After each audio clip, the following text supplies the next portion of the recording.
Asimismo, de pie, quiero invitarle a que usted abra la palabra del Señor. En el libro de Lucas, Evangelio según San Lucas, capítulo 13, versículo 10. Lucas, capítulo 13, versículo 10. Vamos a leer hasta el versículo 14. Y dice la palabra del Señor, está allí también en pantalla para que lo puedan leer junto conmigo. Un sábado, Jesús estaba enseñando en una sinagoga.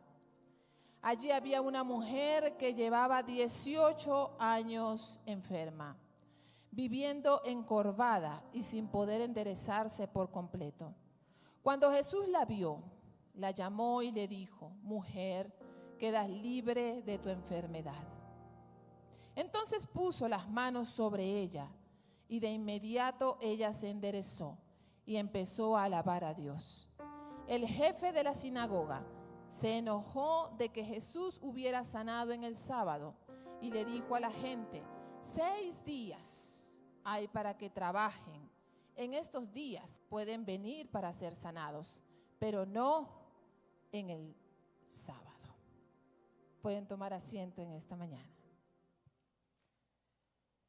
He puesto como título a este sermón: Acelerando el reino. Acelerando el reino. ¿Puede repetir conmigo, por favor?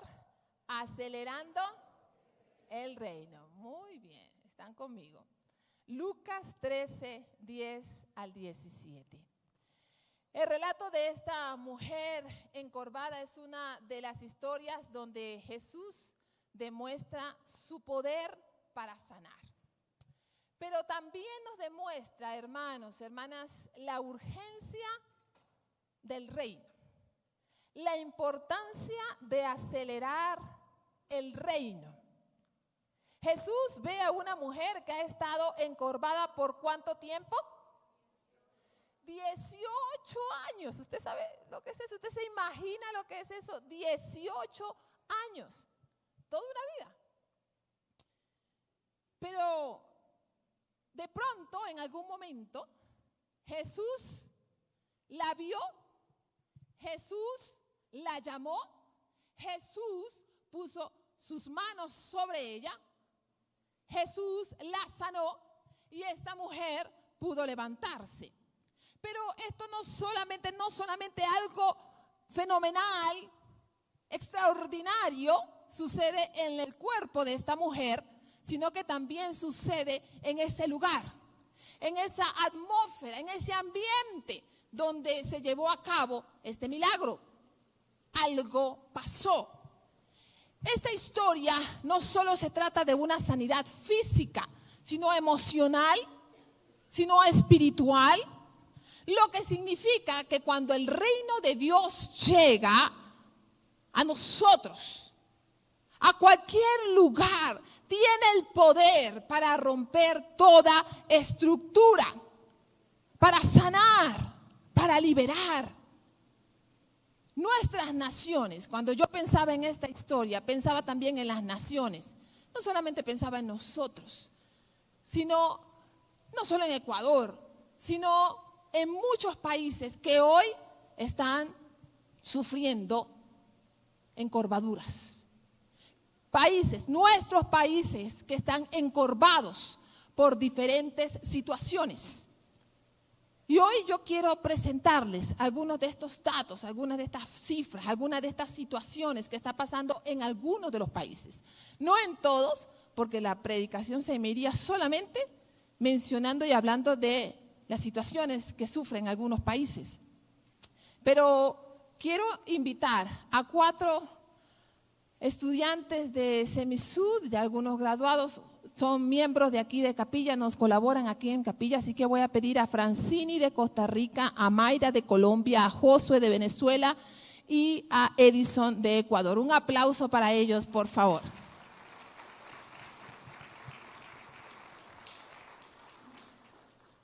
Ellos son tremendos predicadores, hermanos, Así que ustedes tienen que escuchar a estos jóvenes. Ya yo los tuve en clase y mire que son poderosos predicando ahí también. Así que, Francini, por favor, este tiempo es tuyo. Comenzamos con Costa Rica.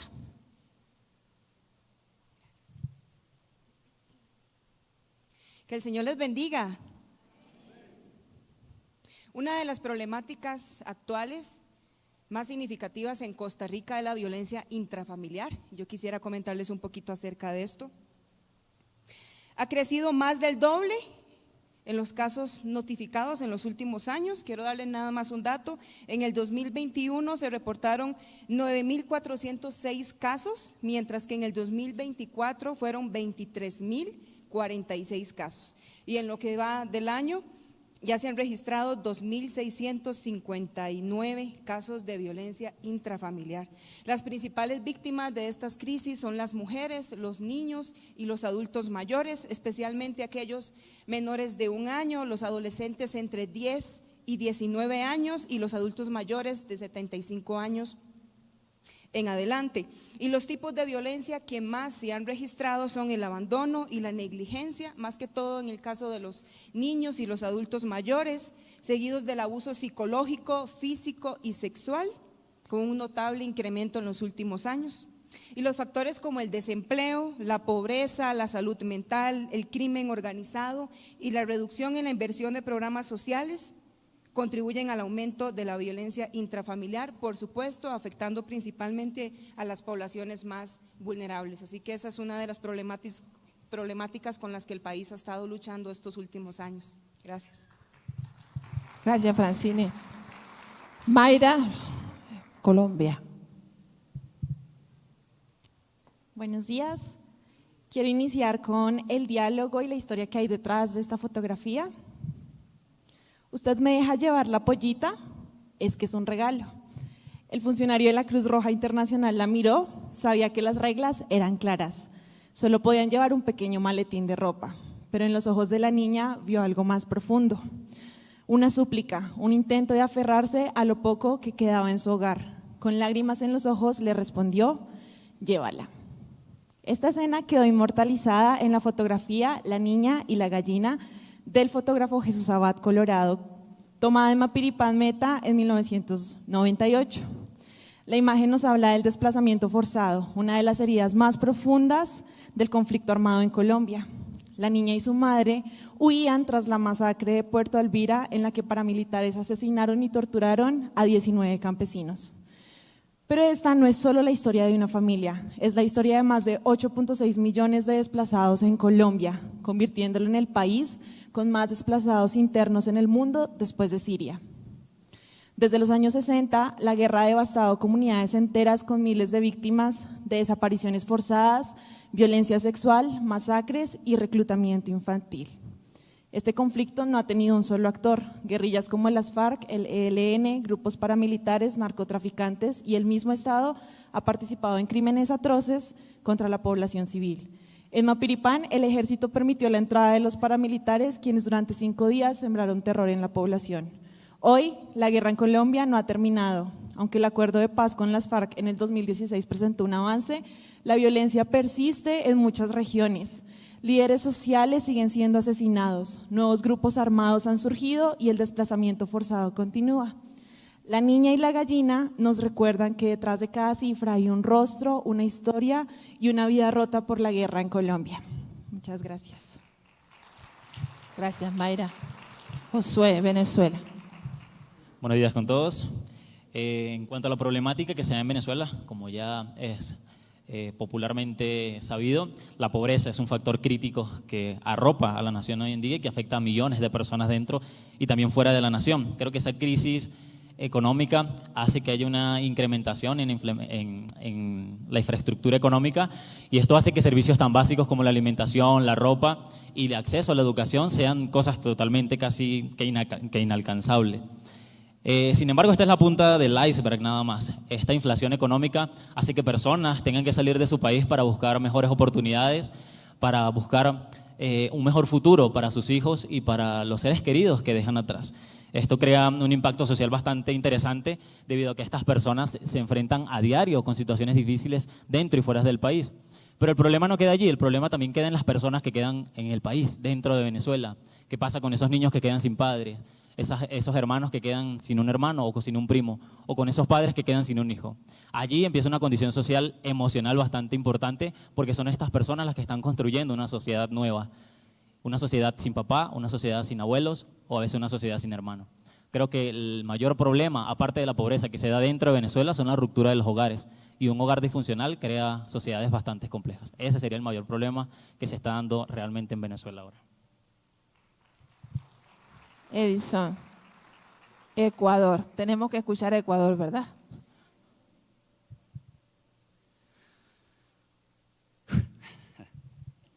Ecuador enfrenta una crisis social sin precedentes, donde la violencia, la pobreza, la inestabilidad han transformado la vida de millones de personas. La inseguridad ha alcanzado niveles alarmantes. En los primeros 50 días de 2025 se registraron 1.300 asesinatos, un aumento del 40% en comparación con el año anterior, convirtiendo al país en uno de los más violentos de América Latina. Este escenario se agrava con el crecimiento del narcotráfico. Se han convertido a Ecuador en un corredor clave de drogas, con más de 282 toneladas incautadas en 2024. Además, los secuestros y extorsiones se han disparado con más de 2.100 secuestros y casi 11.000 casos de extorsión en el último año. Las víctimas más vulnerables en esta crisis son los niños, niñas y adolescentes. En 2023 se reportó en 770 homicidios infantiles, mientras que el trabajo infantil creció en un 37% en los últimos 2 años. La pobreza infantil sigue siendo alarmante, afectando al 36% de los niños, cifra que se eleva al 61% en poblaciones indígenas. Además, el reclutamiento de menores por grupos criminales los expone a situaciones de riesgo extremo y perpetúa el ciclo de violencia y pobreza. La crisis económica y política ha intensificado estos problemas. En 2024, la economía cayó en un 0,4%, situando al 28% de la población en pobreza. La falta de oportunidades ha generado incluso una migración masiva. Ecuador se convirtió en el 4º país con más arrestos en la frontera entre Estados Unidos y México en 2024. Dentro del país, el 60% de los migrantes extranjeros no accede a una comida caliente, mientras 2,6 millones de ecuatorianos sufren inseguridad alimentaria. Las mujeres también han sido víctimas de esta crisis. La organización Fundación Aldeas reportó que entre el 1 de enero y el 31 de mayo del 2024 se registraron 108 femicidios en Ecuador, lo que equivale a una mujer asesinada cada 34 horas. Según la Comisión Económica de América Latina y el Caribe, CEPAL, en 2023 al menos 11 mujeres fueron asesinadas cada día por razones de género. No son solo números, no son solo estadísticas, son personas. Ecuador enfrenta una encrucijada histórica donde la violencia, la pobreza, la corrupción y la inseguridad amenazan el presente y el futuro de nuestro querido Ecuador. Gracias, Edison. Gracias, chicos. Gracias por este trabajo que han hecho. Cuando escuchamos todas estas cifras, hermanos, todos estos datos, ¿no se nos rompe el corazón?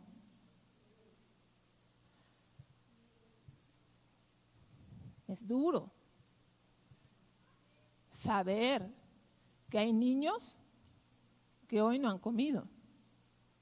Es duro saber que hay jóvenes que hoy han amanecido en las calles sin sentido, drogados, alcohólicos, mujeres que hoy han amanecido con su cara morada de tanto golpe, mujeres que han sido asesinadas, ancianos que han sido abandonados. El reino de Dios, ¿se puede acelerar el reino de Dios? ¿Creen ustedes que se puede acelerar el reino de Dios? El reino de Dios acelera la liberación de los oprimidos. El reino de Dios acelera la liberación de los oprimidos. Esta mujer encorvada simboliza a aquellos que están doblegados, cargados, doblados por tanta angustia, por tanto pesar espiritual, social, económico, emocional. Y Jesús no espera que esta mujer clame por ayuda. Ella va a la ayuda de esta mujer. Él la llama, Él la ve, Él actúa en favor de esta mujer. Y a veces nosotros nos encerramos en las cuatro paredes, esperando que sean ellos los que necesitan esos gente vulnerable para que nosotros podamos ir. Mientras Jesús nos dice, no necesitamos esperar que ellos nos llamen. Si conocemos la necesidad, nosotros como iglesia debemos ir, porque en eso consiste el reino de Dios. El reino de Dios no espera por procesos burocráticos, sino que el reino de Dios acelera la justicia. El reino de Dios acelera la liberación. El reino de Dios acelera la restauración de los pueblos, de las naciones. A veces solo pensamos, somos muy nacionalistas y pensamos solo en nuestro país, donde estamos, donde vivimos, donde hemos crecido. Pero no solamente es Ecuador, no solamente es Venezuela, no solamente es Perú, no solamente es Colombia. Son muchos países alrededor del mundo y que hoy están encorvados. En nuestras naciones hoy vemos personas encorvadas por la pobreza. Ya hemos escuchado los datos que los chicos han dado. La desesperanza, la violencia, la opresión. Pero cuando el reino de Dios avanza, esa liberación hacia los pueblos avanza también. No se trata de sanar solo cuerpos, sino también de restaurar vidas de sociedades y naciones enteras. En el reino de Dios, el enfoque, hermanos, está en la justicia, en la paz, en la reconciliación, en la humildad. Mientras que los pueblos terrenales están enfocados en el poder, en la gloria, en la opresión, en el dinero. Se centran, hermanos, en el control, en la autoridad, en la búsqueda de intereses propios. El reino de Dios se interesa por la justicia y trata de que todos los seres humanos, sin importar edad, sin importar género, sin importar color, sean dignos y que el reino de Dios pueda llegar a ellos. El reino de Dios, donde la justicia divina prevalece y donde todos, el reino de Dios, donde todos somos tratados con dignidad. Pero también veía en esta historia que no solamente el reino de Dios acelera la liberación de los oprimidos, sino que la aceleración del reino confronta nuestras propias estructuras religiosas. Y lo repito. La aceleración del reino confronta nuestras estructuras religiosas. Cuando Jesús sanó a la mujer, la historia dice que alguien se enojó. ¿Quién era ese alguien? ¿Recuerdan la historia? El jefe de la sinagoga, Paticita. El jefe de la sinagoga. La sinagoga, donde se estudiaban las escrituras, donde se interpretaban las escrituras. Y Jesús, porque sana a esta mujer encorvada en un día de reposo, este jefe de la sinagoga se enoja. ¿No debería haberse alegrado si era el jefe de la sinagoga? Porque se estaba haciendo un bien, se estaba sanando a esta mujer, pero en lugar de alegrarse y armar una fiesta, se enojó. Porque para él lo más importante era el sábado. Porque para él lo más importante eran las leyes, las tradiciones, más no las personas. Pero para Jesús era importante esta mujer encorvada. ¿Sabe que la aceleración del reino implica romper nuestras mentalidades religiosas que limitan el poder de Dios y darle paso a que Dios obre como Él quiere según la necesidad en donde está? El principal de la sinagoga, indignado. ¿Sabe qué? Yo me imagino que hizo un escándalo, que dijo algo, que puso una cara de ogro. Y dijo, aquí no, estamos en sábado. Seguramente se puso a discutir con Jesús, no sé, porque la palabra no lo dice, solo dice que se enojó. Pero ¿a quién representa este jefe de la sinagoga? Representa aquellos creyentes muy cómodos, aquellos creyentes que solamente piensan en ellos, aquellos creyentes que para ellos es más importante los ritos religiosos que las personas, aquellos que usan solo saco y corbata, que solamente piensan en cargos religiosos, pero que no entienden y que no ha comprendido cuando la palabra dice que el reino no es comida ni bebida, el reino es justicia y transformación para todas las personas.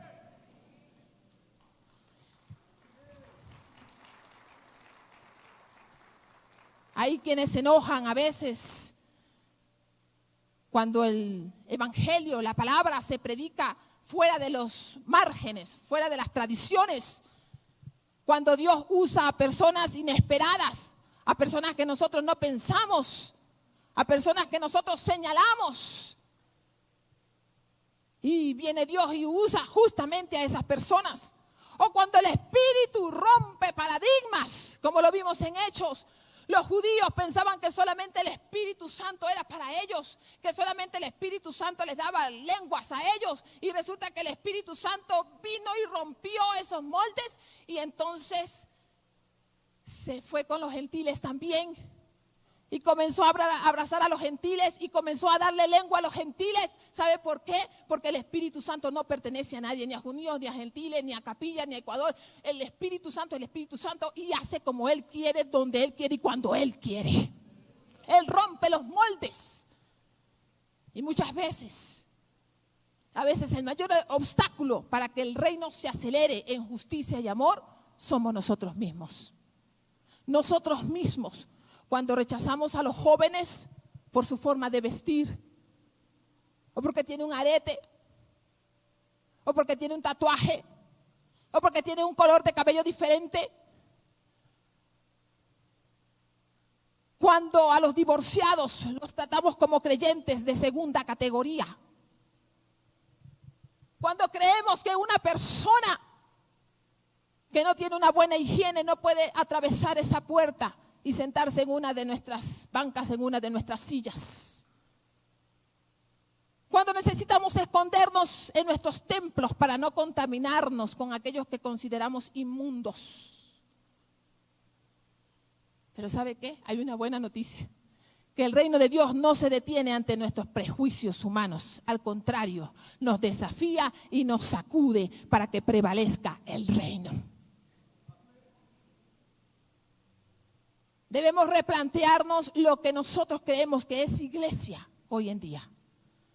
Muchas veces hemos reducido la iglesia al edificio, al que venimos todos los días, todos los domingos, a estas 4 paredes, con lindas sillas, con flores bonitas, que hace el ministerio de ornato todos los sábados para que aquí esté bien adornado.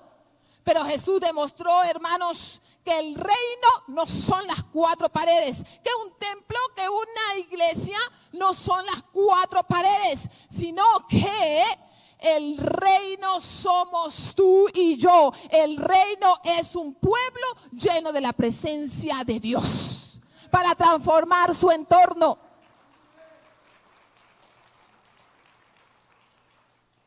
Que la aceleración del reino no depende de la grandiosidad de los edificios, sino de la disposición de nuestro corazón para expandir el reino, la misión y la obra de Dios en el Ecuador y fuera del Ecuador. ¿Qué estamos haciendo, hermanos, con ese testimonio, con esa palabra que nosotros hemos recibido? ¿La hemos guardado para nosotros? Cuando hay otros tantos que sufren. Pero hay una tercera cosa aquí en esta historia. Dice la historia que Jesús la vio y la tocó.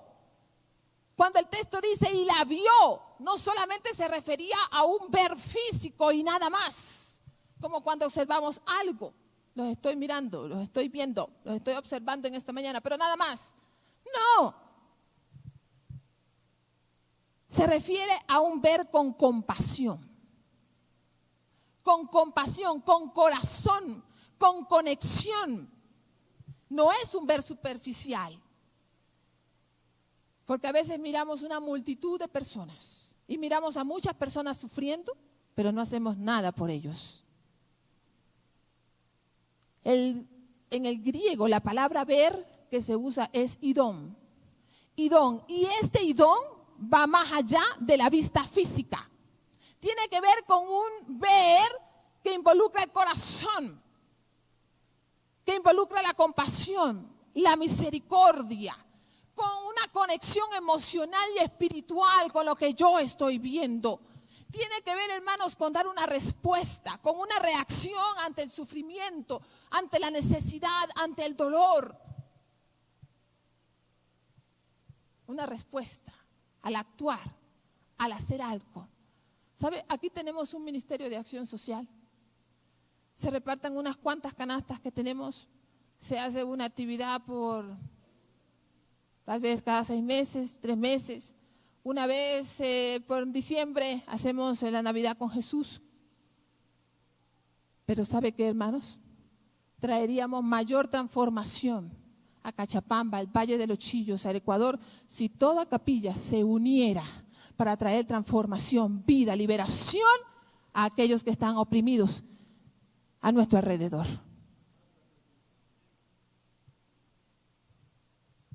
Y un ejemplo claro de esto es el buen samaritano. Todos conocemos la historia del buen samaritano. Un hombre que quedó ahí, asaltado, casi muerto, y pasó el sacerdote, y pasó el levita, y solo vieron, pero no vieron con el idón. Vieron físicamente y nada más, y de largo. Pero vino un samaritano que era despreciado, y no solamente vio físicamente, vio con el corazón. Tuvo una conexión emocional y espiritual con ese que estaba tirado allí. Y entonces lo vendó, y entonces lo curó. ¿Acaso eso no es el reino, hermanos? ¿Acaso el reino no es dar una mirada de compasión, misericordia y acción? ¿Acaso el reino no es detenernos ante la necesidad? Pero no hablo de esa compasión cuando alguien dice, pastora, o fulanito, fulanita, me pasa esto. Oh, pobrecito, vamos a orar. Y la oración, ¿y queda ahí? Oh, sí, chévere que podemos orar. Pero no nos quedemos solo en la oración. Hagamos algo más. Si está en nuestras manos, hacer por el otro y por la otra. Porque tú y yo somos los ojos y somos las manitos de Jesucristo.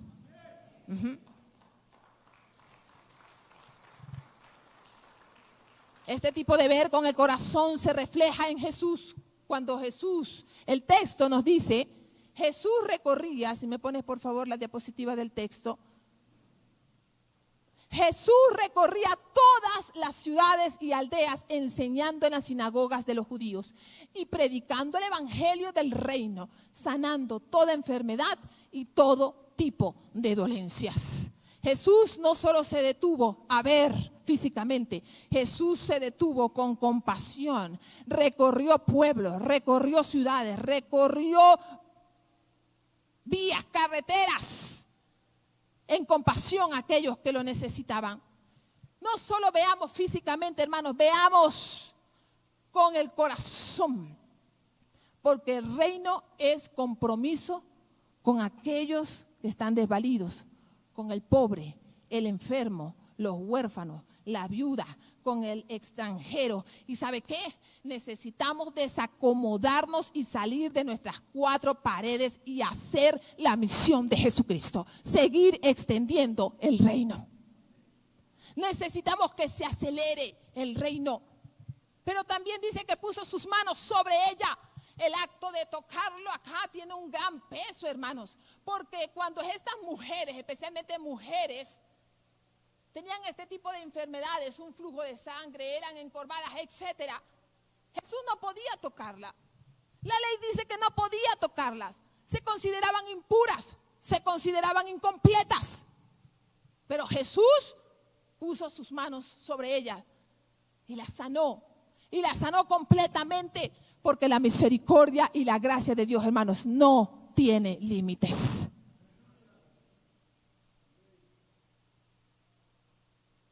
Hoy en día muchas veces evitamos tocar a aquellos que están encorvados, a los que están emocionalmente rotos, marginados, rechazados por la sociedad, por su apariencia, por su imagen, por su historia, por su condición económica. Pero Jesús nos desafía a que debemos ir donde están ellos y actuar con misericordia y compasión. Evitamos acercarnos a esos niños faltos de higiene y en extrema pobreza en las calles de Sangolquí. O evitamos acercarnos a esas personas que tienen alguna discapacidad física o intelectual.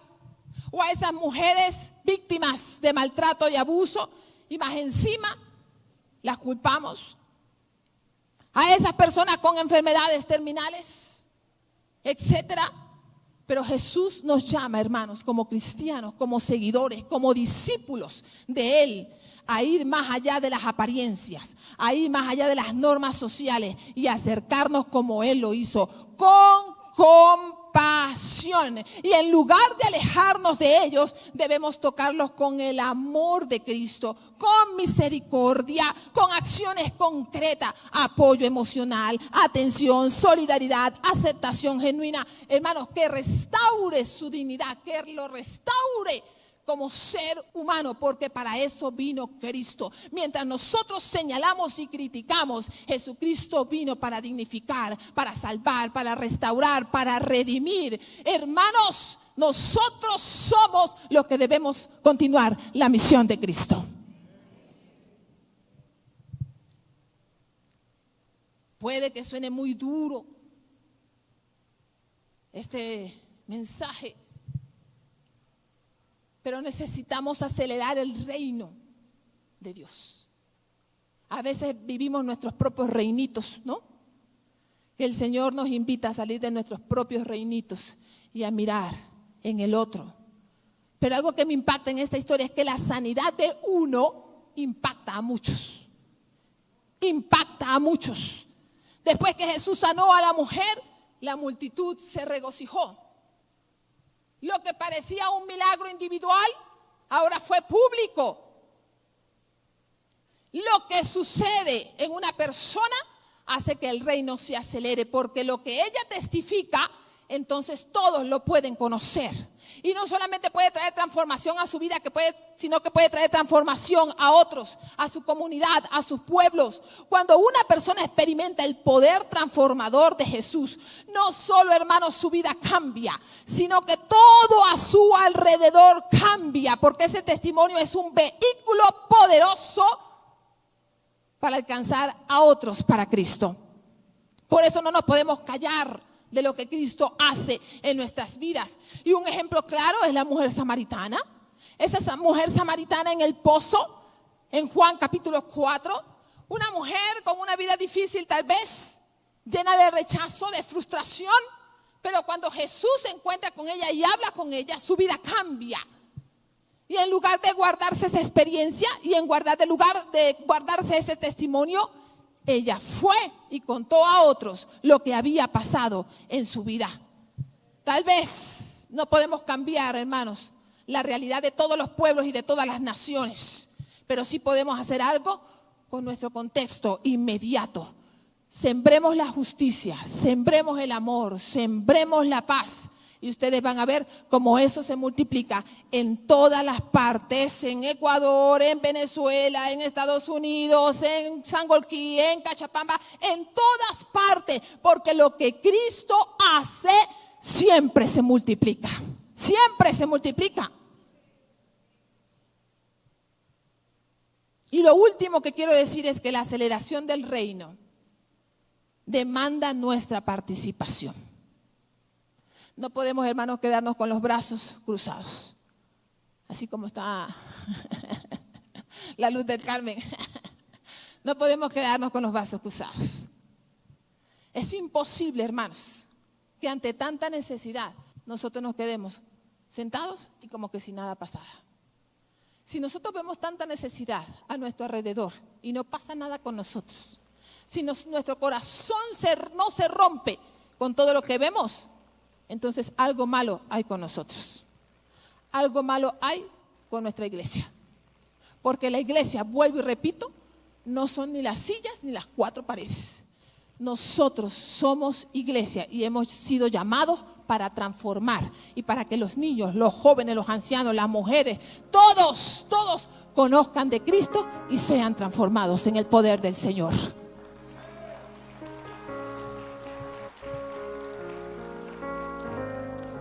Jesús actúa, pero esta mujer tuvo que responder. Ella tuvo incluso que caminar donde estaba él. Recibió su toque y comenzó algo nuevo en ella. Cuando Dios acelera, hermanos, el reino en las naciones, demanda de una iglesia dispuesta a moverse, a salir, a no estancarse, a responder con fe, a actuar con obediencia, a responder ante el llamado que Dios nos ha hecho. No podemos orar por un mover de Dios. No podemos, hermanos, orar por un avivamiento de Dios cuando nuestros ojos están ciegos ante lo que vemos. Porque la oración no es solo pedir. La oración también nos invita a ponernos en acción. Si oramos por un mover de Dios en nuestra iglesia, debemos estar entonces dispuestos a involucrarnos en los ministerios, a servir, a evangelizar, a predicar, a hacer misiones. Porque la aceleración del reino, hermanos, requiere evangelismo, requiere compasión, requiere justicia, requiere discipulado, requiere compromiso con la misión de Dios. Esta mujer encorvada pasó de estar encorvada a estar erguida. Y eso es lo que Dios quiere, que esta iglesia se levante erguida, con autoridad, predique, ore y sea ejemplo en las naciones. Dios quiere acelerar su reino. Dios quiere desafiar nuestras estructuras. Dios quiere sacarnos de nuestra zona de confort. Dios quiere, hermanos, impactar en las naciones. Dios quiere reinar en las naciones. Y a veces solo oramos por Ecuador, pero nos olvidamos de que hay muchas más naciones. A veces oramos por nosotros, pero nos olvidamos de que hay miles de misioneros en el mundo. Y que muchos de estos misioneros, hermanos, son asesinados por llevar la palabra del Señor. De que sus familias mueren también por llevar la palabra del Señor. Pero a veces somos indolentes también, incluso nosotros mismos con nuestros contextos inmediatos. Vemos una necesidad, pero no hacemos nada. Tenemos dos manos, pero las escondemos ante la necesidad.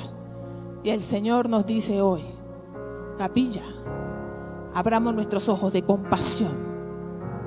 Estiremos nuestras dos manos para bendecir a todos aquellos que están a nuestro alrededor y para traer transformación. ¿No lo cree usted? ¿Cree usted que lo podemos hacer, hermanos? ¿Cree usted que lo podemos hacer, hermanas, aquí en Capilla del Valle? Póngase por favor de pie.